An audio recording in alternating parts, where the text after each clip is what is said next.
नमस्कार, आप देख रहे हैं न्यूज स्टेट। मैं हूं आपके साथ सोनी। अपने दुश्मनों के खिलाफ इजराइल के आक्रामक स्वभाव से तो हर कोई वाकिफ है।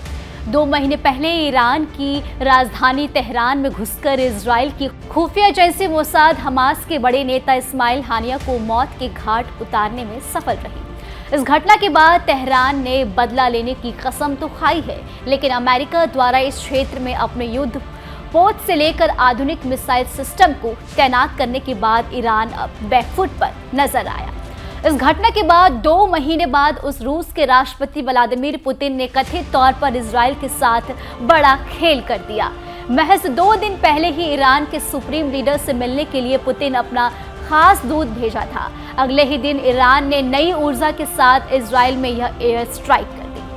आपको बता दें, सोमवार को ईरान में रूस के प्रधानमंत्री मिखाइल मुशतीन पहुंचे थे। उन्होंने राजधानी तेहरान में ईरानी राष्ट्रपति मसूद पेजेकिशियन से मुलाकात की थी। रूस की तरफ से सरकारी बयान में सोमवार को कहा गया कि व्यापार और आर्थिक व सांस्कृतिक और मानवीय क्षेत्रों में रूसी ईरानी सहयोग को बढ़ाने को लेकर दोनों देशों के बीच चर्चा हुई।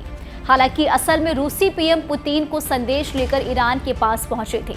इससे पहले रूस की तरफ से भी लेबनान की राजधानी बेरूत में ईरान समर्थित हिजबुल्लाह चीफ हसन नसरुल्लाह को इजराइल द्वारा मौत की घाट उतारने जाने को एक राजनीतिक हत्या करार दिया था। वहीं आपको बता दें कि पिछले 2 महीने के घटनाक्रम को देखते हुए इजराइल के आक्रामक रवैये पर ईरान बड़ी बड़ी बातें कर रहा था, लेकिन वो बेंजामिन नेतन्याहू की सलाह को कुछ बिगाड़ नहीं पाया।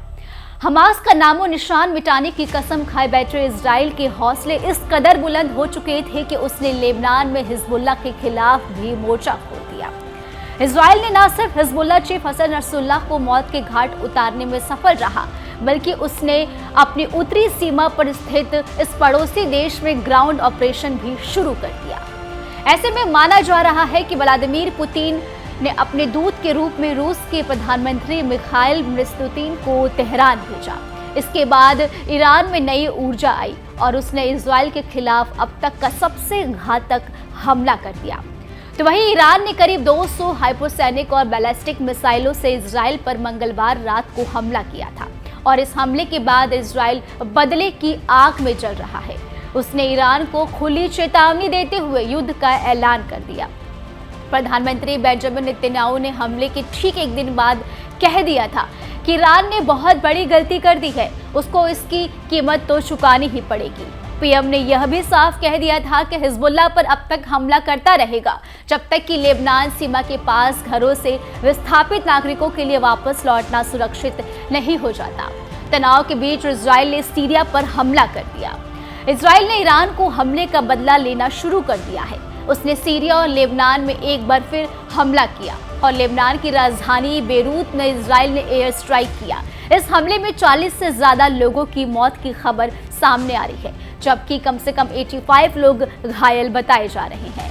बेरूत के साथ साथ इजराइल ने सीरिया की राजधानी दमिश्क में भी हमला किया और इस हमले में हिजबुल्लाह चीफ नसरुल्लाह के दामाद के मारे जाने की खबर है। उम्मीद करती हूँ कि आपको ये जानकारी जरूर पसंद आई होगी।